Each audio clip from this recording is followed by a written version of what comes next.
Voter പട്ടിക ക്രമക്കേടിന് വഴിയൊരുക്കുന്നത് തെരഞ്ഞെടുപ്പ് കമ്മീഷനാണ് എന്ന് Thrissur DCC president Joseph ടാജറ്റ്.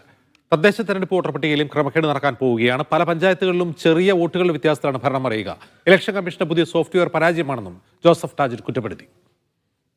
Shri Rahul Gandhi പുറത്തുവിട്ട വോട്ട് കൊള്ള, ആ വോട്ട് കൊള്ളയ്ക്ക് സമാനമായ രീതിയിൽ വോട്ടർ പട്ടികയിൽ ക്രമക്കേട് നടക്കുന്നതിനെ സംസ്ഥാന ഇലക്ഷൻ കമ്മീഷൻ തന്നെ വഴിയൊരുക്കിക്കൊണ്ടിരിക്കുകയാണെന്നാണ് ഞങ്ങൾക്ക് പറയാനുള്ളത്.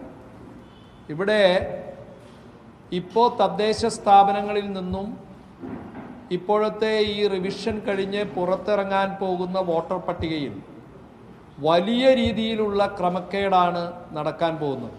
സംസ്ഥാന ഇലക്ഷൻ കമ്മീഷൻ വോട്ട് ചേർക്കുന്നതുമായി ബന്ധപ്പെട്ട് കഴിഞ്ഞ പ്രാവശ്യത്തെ സോഫ്റ്റ്വെയറിൽ ഒരു അപേക്ഷകൻ അപേക്ഷ ഫോം നമ്പർ 4 സമർപ്പിച്ചാൽ അത് ERO ഹിയർ ചെയ്യുന്ന സമയം ആ അപേക്ഷകൻ്റെ ID കാർഡ് നമ്പർ ആ സോഫ്റ്റ്വെയറിൽ അല്ലെങ്കിൽ ആ സൈറ്റിൽ അപ്ലോഡ് ചെയ്താൽ ആ അപേക്ഷകനെ മറ്റേതെങ്കിലും തദ്ദേശ സ്ഥാപനത്തിൽ വോട്ടുണ്ടോ എന്ന് അറിയുക മാത്രമല്ല, ആ വോട്ടുള്ള തദ്ദേശ സ്ഥാപനത്തിലേക്ക് ഇവിടെ ഈ വോട്ട് ഈ സ്ഥാപനത്തിൽ എൻറോൾ ചെയ്യുന്നു എന്നുള്ള അറിവും ലഭിച്ചിരുന്ന ഒരു സോഫ്റ്റ്വെയറാണ് ഇലക്ഷൻ കമ്മീഷൻ കഴിഞ്ഞ കാലത്ത് നൽകിയിരുന്നത്.